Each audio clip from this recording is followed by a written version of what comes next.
There was a wild weekend in the Premier League, Bundesliga, Serie A and La Liga. Lionel Messi was back in action. Luis Suarez excelled for Atletico Madrid, and that feels weird to say, and we had handball controversies galore in England. Hello, and the finest of welcome to Beginning with Nairabet. We're delighted to have every single one of you on this couch, and it's been an interesting weekend, I must say, from the social media banter to the kind of football we had, handball's controversy, and of course Laycon has to be the biggest talking points across the last 1 week. We absolutely love it. It's good to have both of you on the show. I hope you're icons though, because we are not taking any other sort of fraternities on this platform today. I think you should speak for yourself. If you're an icon, hold your icon. If you're a Nenga, hold your Nenga. If you are... Was there a Nenga? Nengas, I don't care.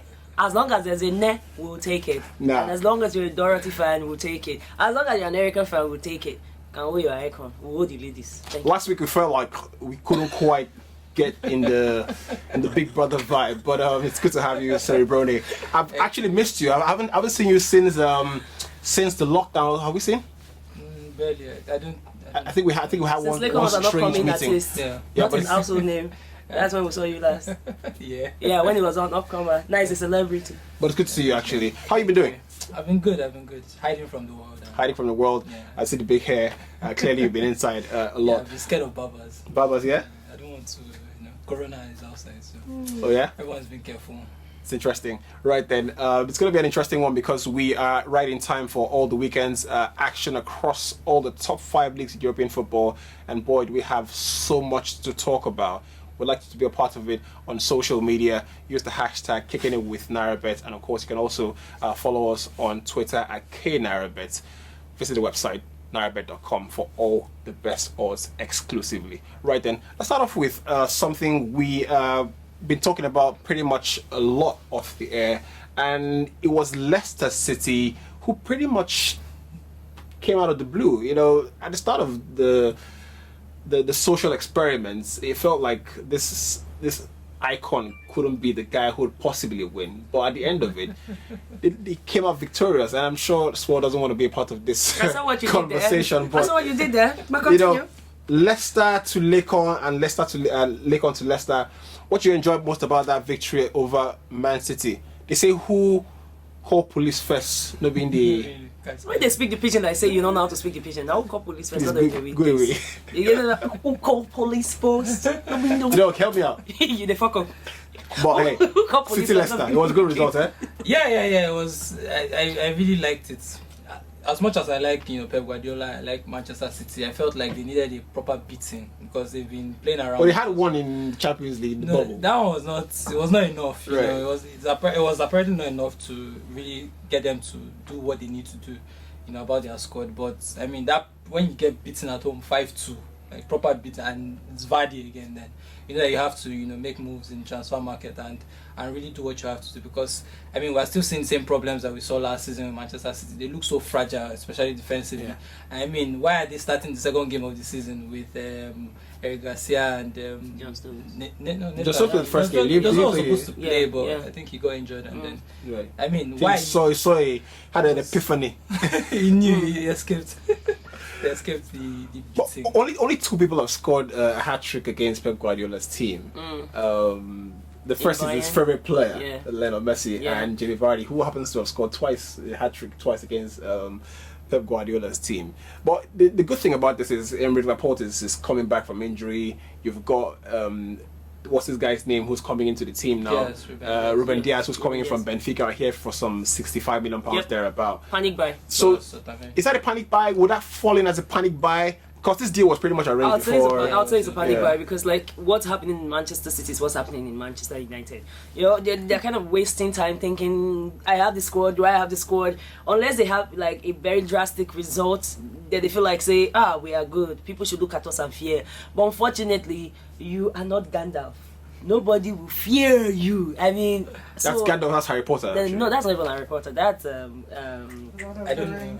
What about that one now? Oh, no, that's true. That's for gamers, what do they call that thing? Man, fuck that shit. I remember, but yeah, as I was saying, they think people will sit back and they'll look at them and fear. But nobody's fearing anybody. You know, when we're ending last season, just a few weeks ago, when we're talking about the games in the bubble, I said this season was going to be a season that any team that takes their chance, they go use until rise. And you can see the trajectory already for Leicester City. Leicester City is pulling out results in places that you would not expect them to pull it out so early in the season. Why? Because they started doing their buys early. Look at the development process for Leicester City. Leicester City just brought out their first female football club. One, a development team. How does that concern football? I'm coming. You get why? If this team was about playing around, they won't be setting up these structures. They are one of the teams that I follow, their Leicester City TV and whatnot that they have. They are putting structures that they need to give content. And to give them content, they are buying players quietly, small, manage them, bring them up from the fielders team. They are doing some very good work. So that's why you see when people like Barnes, they connect very well with Vardy. And when you thought that someone like a Barnes would not have that kind of synergy, you'll be like, how is that happening? It's not by magic. All this is for Leicester. It's for Leicester City. So I won't say Pep Guardiola, he no try. I will say their management too, no try. Because when other people, when they quiet for corner, they do their work. They did not do their work. What the fuck is Garcia doing in the back line of Manchester City? Before he came to Manchester City, he was a crappy defender in my opinion. The only thing I say, some Spanish guys, they sabi they work well with Guardiola. I've never seen a very think. Think. Other than Sergio Ramos, which Spanish defender you go actually fear? Please. It's a good defender. He's a midfielder, not a defender. Let's not spend no. I'm just more saying. time than we should. We actually have to leave. Wait. Just one question. Before we come on this thing, Manchester City, they then brought this Rudy boy, and they are waiting for Laporte. Laporte, that they are not sure that by the time when he comes back from injury, he will still eat that same form and that same this thing. It will not work. So really, I would have expected him to get a Turkish defender or a Greek defender. Somebody went in a construction worker when go like Socrates. Or you know what? Go get one of all those Burnley Chris men. When they say no get joy for life, they're working just to stay one place and do trailer work. Yeah. That Rudy was a panic buy, and that's 65 million. They just Yahoo boy then. That's what I'm just saying. Well, so Leicester wins the league then. It's very likely on this trajectory. 2015-2016 on this trajectory that they are on. It is very possible because they are taking teams apart. You took my joke seriously, actually. I took the joke seriously. Please don't. Let's get away from Premier League teams and talking about the actual teams, the protagonists in the process, and speak about the fans who make football a great spectacle. It's unfortunate the fans cannot be in the stadium, but one place they have certainly been has been on social media, and we have to bring out a different perspective to this because the transfer market brings out the worst in fans, and the summer is when you see the most incredible analysis of the way the fans' minds work. It's quite weird, and we're trying to rank Premier League fans or European football fans from the most lovely fans to what you would call the most toxic fans on social media. So we've employed on social media or in real life. Let's just be sure. That's social media. I think nobody's that mean in real life. No, Liverpool fans are idiots in real life. Oh really? Yes, they were playing a match against Arsenal, and Liverpool people decided to throw party of thousands and hundreds of thousands. Where they say Corona still there. Oh no, that's in real life. Yeah, in real life. Yeah, that's no offense. Life. Liverpool fans, look at me. Una idiots. Don't just get conscious at all. I know a few good Liverpool fans, and I will be running away from them for the next 1 week. Because you've said online, they are nice. They want in real life. Right. Someone won't fly fence, can't watch match, can't give people dirty Corona. So let's rank the most toxic fans across social media, and this is one that might ruffle a lot of feathers because you have lots of fuel in the tank. I see you engaging these people, and it's great because it's a nice part of football. Who would you say are the most difficult fans to engage with on social media? I know United fans are incredibly difficult to reason with, but you think Arsenal fans are quite special? The thing is, I've seen it all and I've done it all. Old man. Right.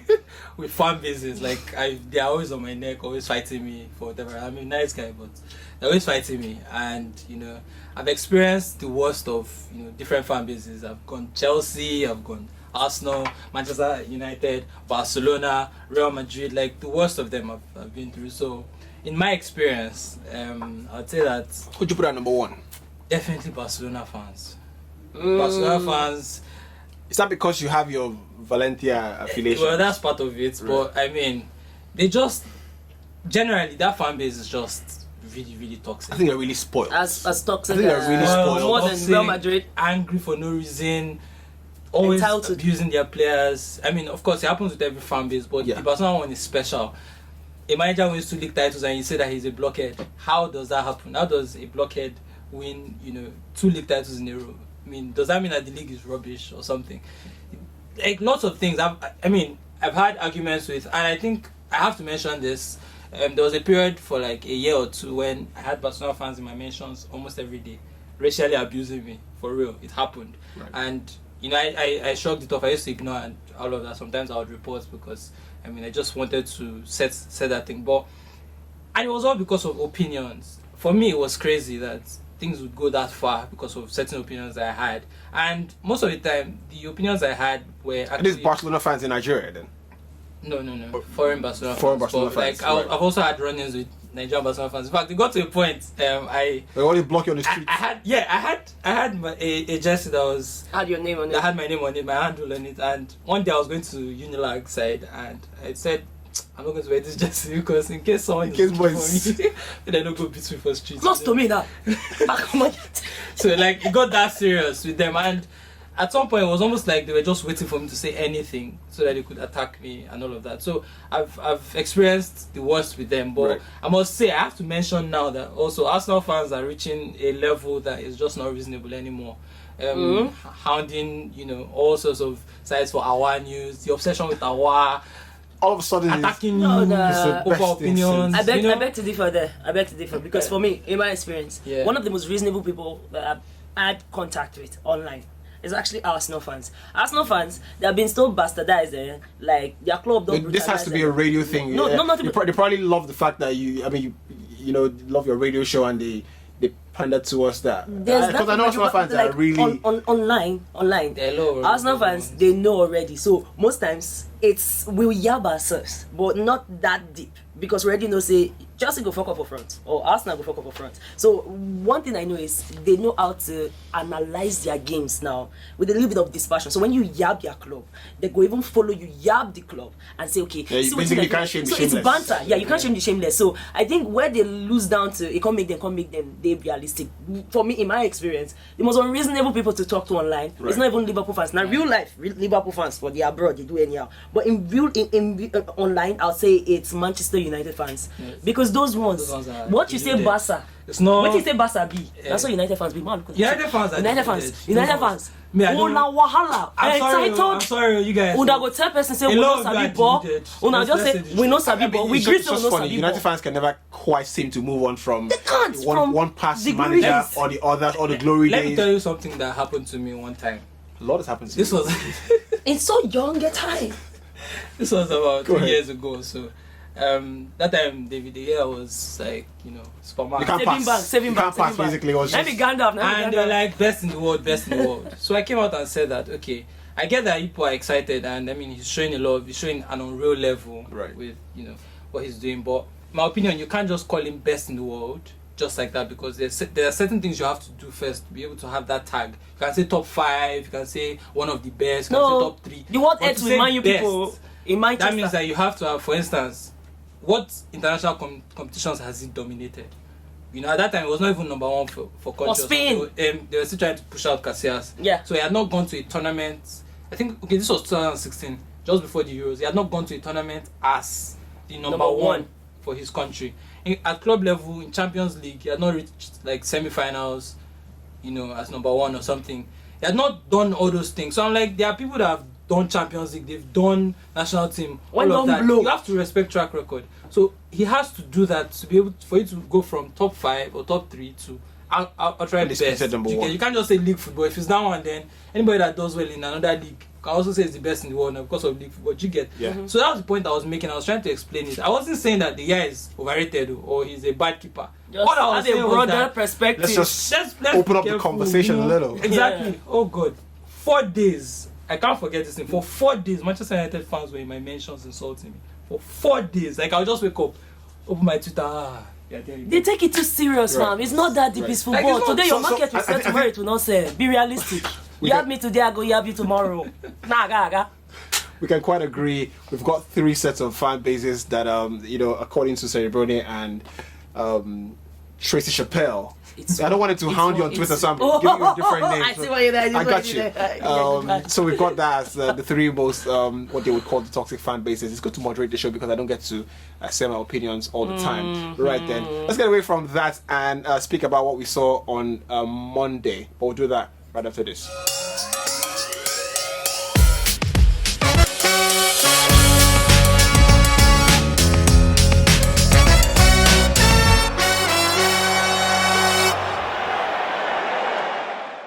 Welcome back to Kicking It with Nairabet. Cereboni is still here, and Tracy Chappelle is also here as well. We're still enjoying what you're doing, ourselves with the conversation. We've had an interesting conversation as far as fans go, and of course, we're about to dive into what the FPL managers love the most. And we've got an interesting platform here on Kicking It with Nairabet. Go ahead and be a part of it. If you're not a part of it, you're actually missing out on something very interesting every single week. Right then, let's get on to our winner for the game week 3. An interesting name, I must say, Olajide David Emmanuel, who amassed the most amount of points across a league of more than 1,000 people. It's quite incredible. 86 points he's got. And if you juxtapose that with the average in the world for game week 3, which is about 43, he's actually doing great, I must say. I don't envy you. The guy's a wizard. I don't envy you at all. Olajide David Emmanuel, you're a wizard. How did It's you actually do that? good, I must say. I get the feeling he triple or double captained one of those chips. He must All be. the special Honestly, powers. that thing. Triple captain. When I got to 20 points, I was No, like, if you triple captain value probably would have been Probably in the more, regions of even more 100 or thereabout. stratospheric. Yeah. It was a terrible week for FPL managers, wasn't it? horrible. When I got to 20 points, like I was celebrating. Everybody two. I had You had Son. Yes, 2. No, I didn't have Son. I lie. I knew. I was expecting it. I was expecting that. After that, After if you have experience with FPL, you know that when someone pops like that and everybody rushes, they will not even wait for like the week. was he the most moved player? Yeah, I think he was. Between him like and I was Kevin just De Bruyne. seeing his numbers were just going up. Yeah. I was like, what's going on? Man scored 4. Kevin De Bruyne had 2 points. That summarizes FPL for this 2 week. points. Mad. Ames, 2 points. Everybody, 2 points. One thing I was that's just- sure is this fantasy Premier League for this season is a pot of beans. It's not the way you expected it to be. That's how it will be. So probably might just have to be doing an expert segment so that so many people will not be losing their tickets. But congratulations to Which one expert the segment? wizard. Did you come for it? Yeah. Have you been playing this thing for like I'm 6 an years? expert now. Even though I've never, you know. Wait, what were you trying to do? You're What were you trying to do? you're playing FPL when Now your Michu muscle they try to ring. Me too, yeah. was in the Premier League. Yeah. Imagine. Bro. You know, when Suarez first came, Can we shake now? No. Right. It's an interesting one. But of course, FPL is an interesting flip side to football. Just to have a fun part of the feeling managers get, and I'm sure every single one of you on the Nairabet FPL platform are certainly enjoying yourselves. So congrats to Olajide David Emmanuel, who's a winner for game week 3. Right then, let's get on to one of the games that happened. The last game on game week 3 on a Monday evening. It was an incredible game, I must say. You know, Liverpool just looked like their old selves, really high octane. Mane was, but of course the referee couldn't quite catch that. Oh, you saw that? Really good That was game, I must say. nonsense. Really good game. Premium Okotomio screw. That's elbow and then they let it walk Yeah, away. I thought there was something about retrospective The thing is that, decisions. from his perspective, he was probably expecting Tierney to challenge, so he was protecting himself. But the boy when did not challenge, and Tierney if you challenged, give him that that, should have it's a been a foul. red. to Like be a fair. that proper could have red. been a red, That was yeah. like, Because it was like away from the ball. It was just that should have been a red card. if they could call us that back. that was an important point, and that was just like about 3 minutes into the game. Yeah. So that was like an important point, Could've because if he had gotten a red card, then the Spun the competition game would have changed. And there was also this point where Aubameyang was fouled and ref didn't blow. Then the next thing, Bellerin fouled someone, and then the ref gave him a yellow or something. And it was just. Yeah. But I mean, outside of that, it was a very. What's the ref though? Was it Michael Oliver? Mason, maybe Paul. Paul Merson? No, Paul Merson is the pundit. No, not that one. No. Was that Paul Tierney? No, not Tierney. No worry, he has a sin to his name. Come on, you were commentating on this game. No, I didn't. Come on. I didn't comment on this game. This game, I sat in my house drinking beer and watching it and trying not to shout "fuck" in presence of my kids. So may not be like say I'll be bad, mama. But that was a fuck up. How they don't watch the show though? Moment. No. They don't watch this show. They watch the version that is for children online. But I can say this though. One was thing a good game, no? It was a good game, but for Liverpool, and because of the refereeing that seemed to favour Liverpool, and not because Liverpool didn't have a fantastic game. They just played regular Liverpool. I will still say it anyway. You can set up for Liverpool any way you want because they are very predictable. They have like 4-5 tricks in their bags. And if you know them, just like Leeds, when know them, they know where to meet them. I would advise you to slow down in Liverpool now, because we had a big L, both of us, on social media. But I will say this for us now. Arteta needs to look out of, or think out of the box, because he's very determined to play that is 3-man backline, which is very shitty for me, because anybody that plays PS knows, say if they use 3-man backline, they go sneak in between your small spaces and take advantage. And there was something really. But it's worked for the best of 8 months or thereabout, and is that the next level he needs to attain now to unlock something else? They'll find you out, and especially if like the matchup between Salah and Tierney, it was a mismatch, and a lot of times people had to overlap. So I would say this: you already know that Willian for games like this should have been the extra factor. And I will just say this quickly before our producer go pursue me come up for because I don't have to overtalk. But I will just go at this one. All I will turn and I say, as Liverpool and Arsenal face themselves again, if they use that 3-man backline, and if they carry Aubameyang when they say get well in between the leg, if they carry that version of Aubameyang come, they go beat them for Carabao Cup, and it will pay me well, because I still believe that Liverpool will not beating from Arsenal. Liverpool will play kids for that game. And let them play kids at least. Let me be able to say that said that Liverpool will chop beating from Arsenal. I don't care if it's kids or not. If Arsenal beat Liverpool for Carabao Cup, it means that my prophecy, I'm still a prophet. But if not, my market will spoil. So I beg, bring kids, let Arsenal beat. You just get the sense that Liverpool know when to rediscover their old selves in they know when to turn it different phases of the game. They're a team that I respect a lot. I respect the Liverpool team a lot, because they know how to step up to whatever opponent they have. Whatever gear you take it to, Liverpool will match you there. And take it over. So that's why I respect them a lot. Yesterday, you could see that Arsenal were trying something. There was this ball in behind that they were trying. First of all, a long ball, probably in behind to Aubameyang. Then there was one just in between the lines for maybe Lacazette. Lacazette missed a big chance. A couple of big chances. The first one was offside. I'm just gonna ask: do you think are they better than Bayern Munich? Forget what happened to Bayern Munich in the weekend. Are they better than Bayern Munich? Do you think? That's very tricky. That's very tricky, because Bayern have been pretty much unstoppable. And they've gone through everybody. So you can't even say that they're not. So, but I think probably it just depends on preference. Which do you prefer? Which style? No. I'm sorry, let's not. We bring you for a reason. See, you gotta put your neck on the line for. Well, no, I don't think they're better than Bayern or Liverpool. I don't think they are better than Definitely Bayern. Now let's not insult Liverpool now. But that Thiago that they carried from Bayern now tips the other side. But it's still not good enough. Right. No. I felt before the Atletico game, I felt like Liverpool were the best cup team in Europe, and I've been saying that for like 2 years, and I still think that they are probably the best cup team in Europe. They know how to go from cup to league football, the different things that are required, and they can produce that anytime. So I still think that they're up there, but Bayern probably edge it. How I'd love to continue that conversation as far as who's the best team in European football, but clearly the trophy states that Bayern Munich hold that one for at least the next 12 months or thereabout. Right then, let's get away from footballing conversations that has happened before, because we're going to head on to some tickets on Nairabet.com.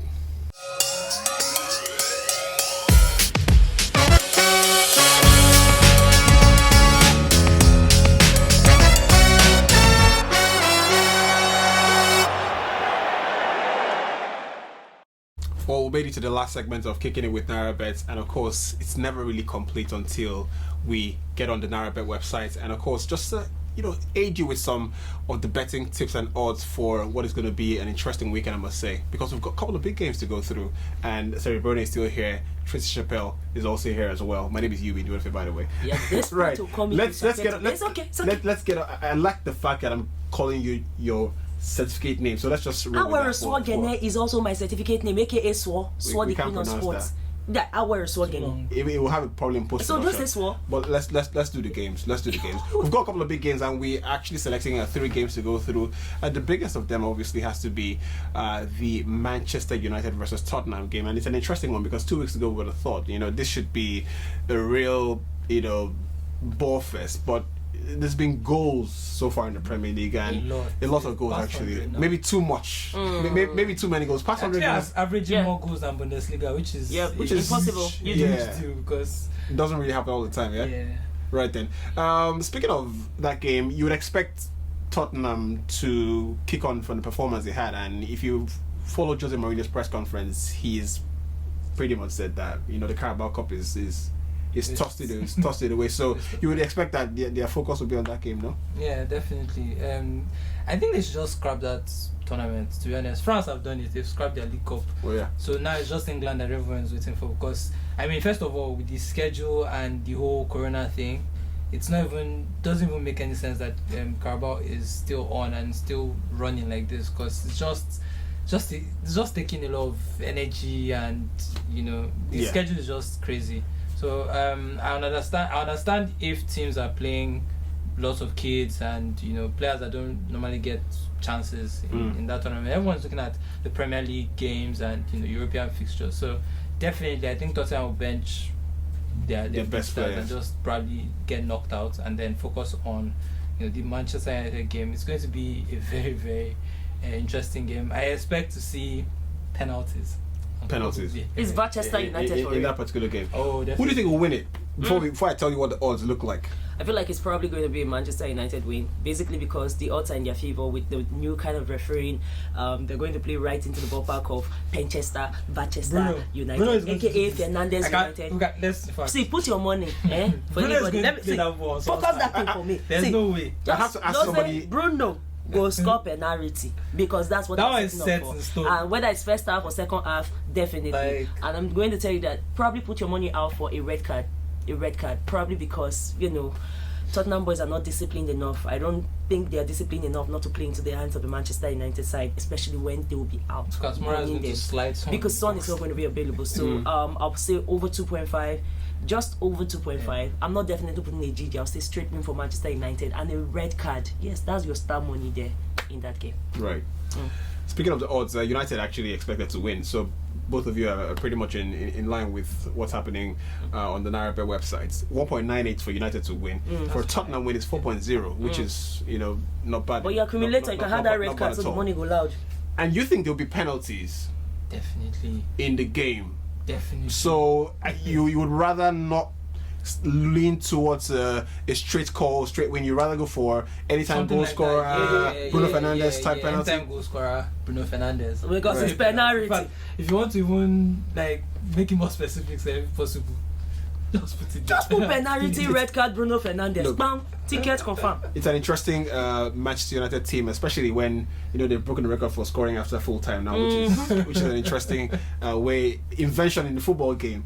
Right then, let's get away from that big game, which is pretty much our feature game of the weekend, and head on to what should potentially be an interesting game, because Leeds United welcome Pep Guardiola's Manchester City, who interestingly scored 2 goals in the first 1 goal at home to Leicester, only for Leicester to open the floodgates and let it rain. We expect a lot of goals in that game. Yeah, I feel like we're going to have a scoreline like 5-4 or something. Yep. Because I was even surprised about this Leeds game. I expected a lot of goals last one, but now almost certainly there are going to be goals. Probably even over 3.5 if possible. Can play that and show that. Both of them will play each other. After 10 minutes, 1-1 already. I feel like that game is a game that's set up basically more for Bielsa than Pep Guardiola. Because you see, Pep is a student of Bielsa. We're not going to go into the dynamics of how the guy drives through the night and did Celine Dion. I drove all night to Bielsa's house to sit at his feet and then at his feet.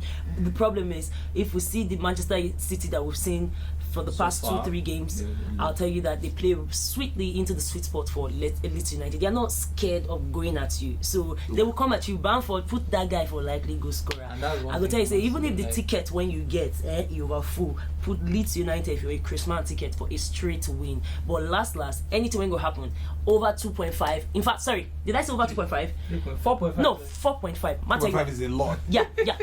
That's fine. But it's Leeds United, and these two teams are going to go at themselves. It's going to be one of the bangers. You said earlier that Tottenham and the Man U game was a feature game of the weekend. Fuck no. It's Leeds and Man City, because those two are going to be boring twats. They will just give us penalty. These ones will play proper football. They will not do all those come and do penalty.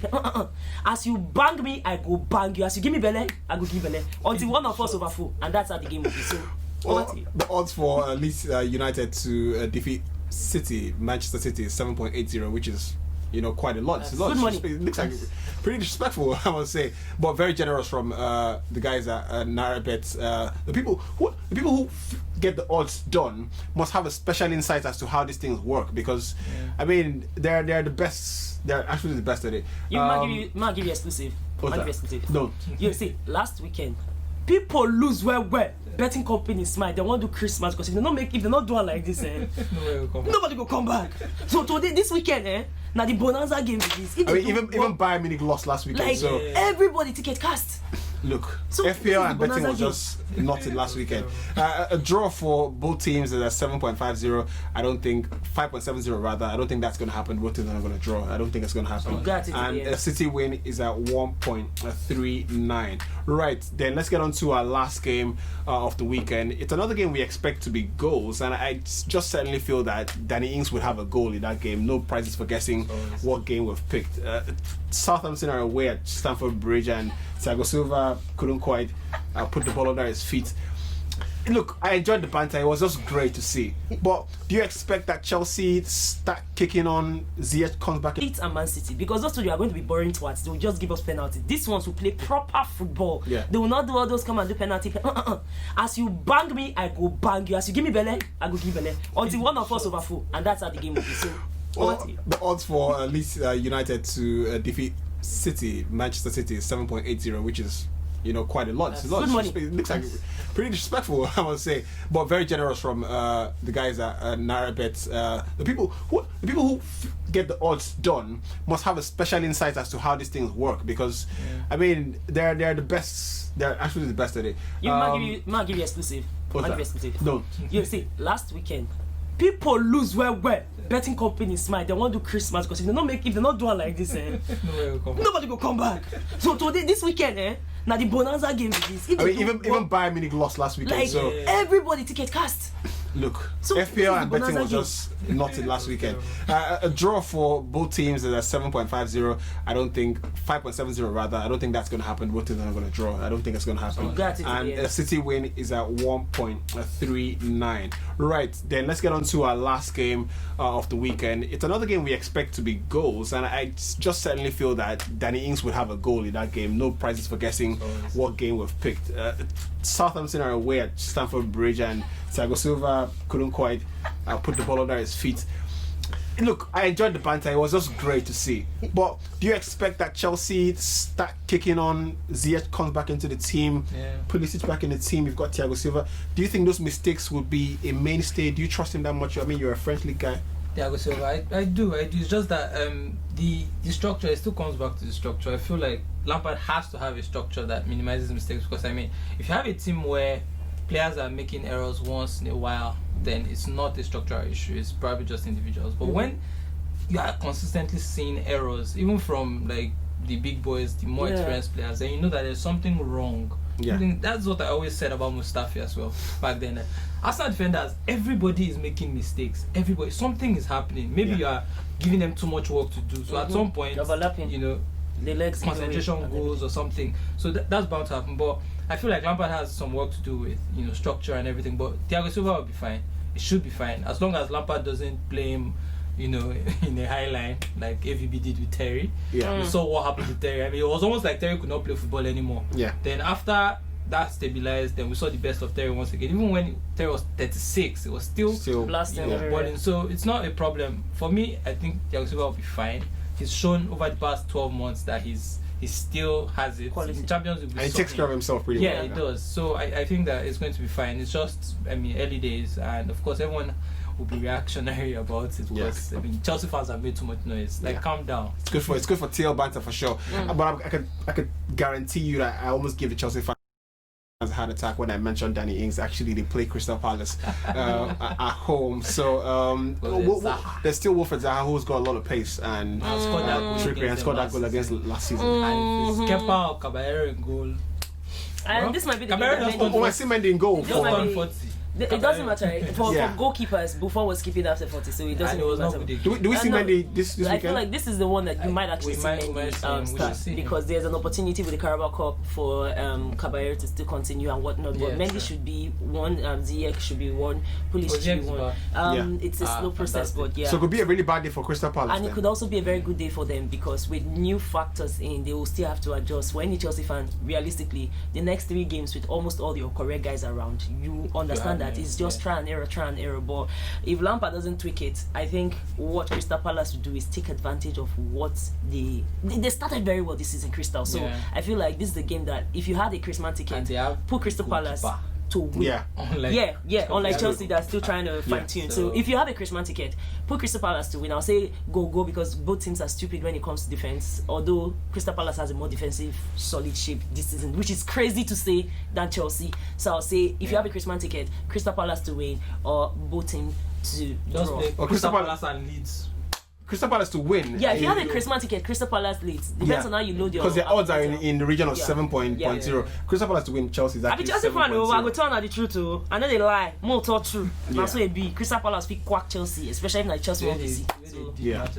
I swear down. A draw is Top actually them. at 4.85 and a Chelsea win stands at 1.48. I must say, the odds are incredibly high, and there's something that just doesn't sit right with me as far as when I see high odds like It's that. Christmas I just immediately bonanza. think about, It's independence. you know, bring it. somebody cutting Stamford tickets. Bridge. But the thing about this no fans thing is that I think that's kind of leveled things a bit for visiting teams. Yeah, so now it's Because, a guy like, versus for instance, if guy. you're going to Anfield, you're not facing Anfield atmosphere. They'll be playing So you there. can You play never your walk football. alone. I mean, yes, So the the chance- Arsenal could easily have drawn that game. Or They could have even won it. Yeah. But just So- Lacazette, yeah. Even though there's a difference with the level of the different teams, you're still looking at the fact that there are no fans, so you are playing without that pressure as a visiting team. So anything can happen. We saw what happened to Crystal Palace and Manchester United.